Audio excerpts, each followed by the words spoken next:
Hey everyone, welcome back. Got some more dragonology for you today. Here we have the Swiss Dragon Group helping entrepreneurs grow to the next level of Freemasonry. It's apparently some angel investment group based in Switzerland and Hong Kong. Let's have a look at their founder and CEO. So, it looks like we can't get away. All roads lead to Adam. Here we have another character named Adamus. Look at these strange chevron-like creases on its forehead and that neck, the envy of any reptilian. This thing looks like it's straight out of the dragon pit. So who is Nick Adamus? An angel investor in Zurich, Hong Kong. Global, international. We have Adamus playing God to take you to the next level. Do we understand how these creatures see themselves? Seems pretty evident to me. Adamus playing God.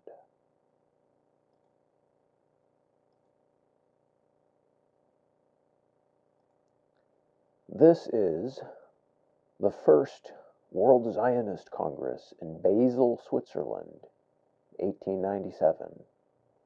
The Swiss pride themselves on their neutrality, but as this photo attests, they are anything but. You can see all the bearded you-know-who-ish people and their collaborators all gathered around, deciding and setting plans in motion that we are no doubt suffering from today. This is a 1642 map of Basel, but what I'd like you to take a closer look at here are the creatures on this emblem. This is, of course, a basilisk, a hybrid chimera-like creature of a dragon and a bird. The two most prevalent, or at least two of the most prevalent symbols in all of esoteric symbolism. Basil reminds me of Basilisk from Harry Potter. You're a lizard, Harry. But the other critical element to this emblem is this crozier-looking tentacle thing. It reminds me and looks like a shepherd's hook or a bishop's crozier. This one, of course, showing St. Michael slaying the dragon. This one is of French origin, I believe. And of course, this is the icon of proton mail, also based in neutral, quote-unquote, Switzerland. It looks, coincidentally, like a shepherd's hook. Why is that? Well, this emblem here was a recent update to proton mail, and I think they shaped it like a hook for the not-so-subtle reference that they are corralling the sheeple, or at least all of the dissident sheeple, into one convenient area to monitor. Don't go to Gmail because they censor, so go to Proton Mail. And say what you want confidently. Don't do that, ladies and gentlemen. The SMTP ports track all your metadata. Nothing is private on the interwebs. We should all know that by now. They want to cane us in any way that they can.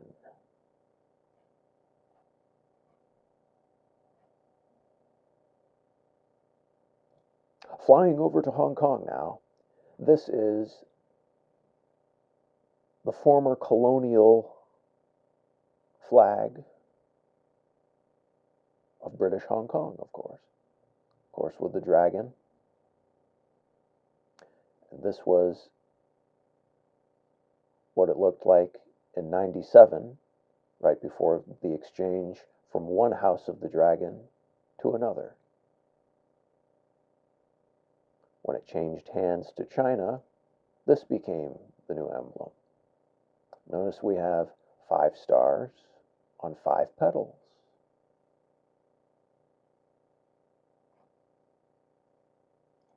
Just like on the Chinese flag, to show who's really in control, of course. No coincidences there.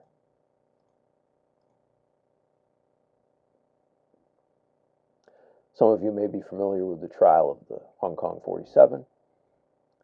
Any of us who are aware know that 47 is, of course, a reference to Euclid's 47th problem, which is the Pythagorean theorem, and of course, a reference to Freemasonry, once again. This is a lapel pin that some of them may don at certain events, etc. And I think it's no coincidence that the Agenda 2030 wheel looks like a Chinese zodiac.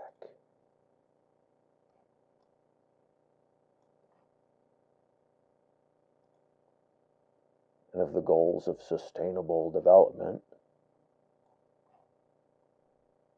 one of the most significant is, of course, gender equality or gender neutrality.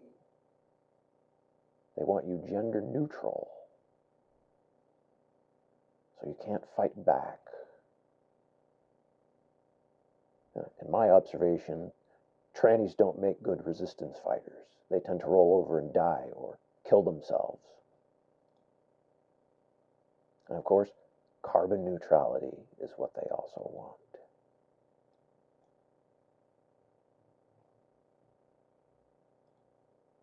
And this is the timeline for carbon neutrality.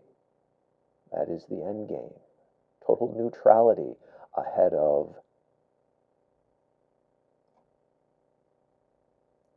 one house of the dragon to another.